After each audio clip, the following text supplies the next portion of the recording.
Hey everyone, I love talking about tax in the morning, and so does Liberal Senator Andrew Bragg. He joins us now. Andrew, good to see you. So what are your thoughts on this? Good morning, Pete. Well, this is always a very bad idea, the idea that we would have a higher tax burden on superannuation funds.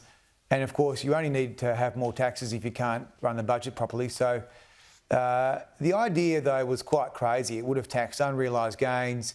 It wouldn't have applied to people like the Prime Minister. So I think it was always a bit of a crazy idea, and I'm pleased that they've junked it. Well, you might have seen in the US recently, I certainly did, there was a plan by the Democrats to tax unrealised gains, which was a major concern for small businesses, and unsurprisingly they voted against it and went with Donald Trump. So, I mean, why would you think that taxing something that hasn't happened yet is a good idea?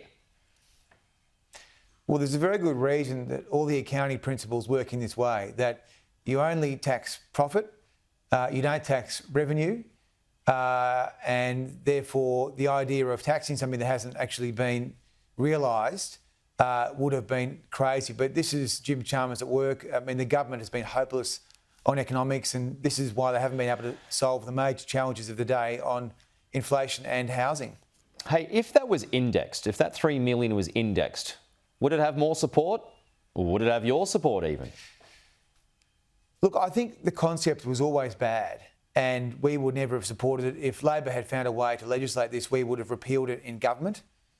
So I don't think there's any way you could have fixed this. And as I said before, the Prime Minister himself was going to exempt himself from this very tax measure that he may have been subject to. A couple of other issues this morning, Andrew, as the Shadow Assistant Minister for Home Ownership. Your thoughts on the Greens folding on the government's twin housing policies? Well, these two housing policies are terrible.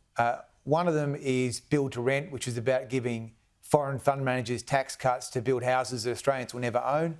And the other one is help to buy, where the government owns almost half your house. A very ugly idea, both of which we would never support. I'm disappointed to see the Greens capitulate, but we'll have to fix it if we win government. How would you fix it?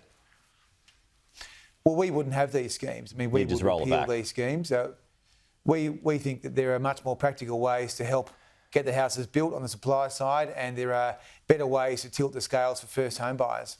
Final one here. The Treasurer, as you might have just seen my chat with Deloitte a short time ago, has got himself a $50 billion slump in numbers. So Deloitte's just mentioned that it was almost an inevitability because good times can't last. Higher commodity prices have gone for now. What do you put all that down to? What are your thoughts on that? Well, I think the budget strategy has been very peculiar because while they brag about their two surpluses they've delivered, over the long term, they've locked the budget into a very bad structural deficit. So clearly, that's why they've needed to flag raising taxes like the one we've just canvassed on super. They need to raise more taxes to fund their deficits, which they have locked into the budget over the longer term. So it's a very bad economic legacy for Dr. Chalmers. We'll leave it there. Andrew Bragg, thanks for your time. Talk to you soon.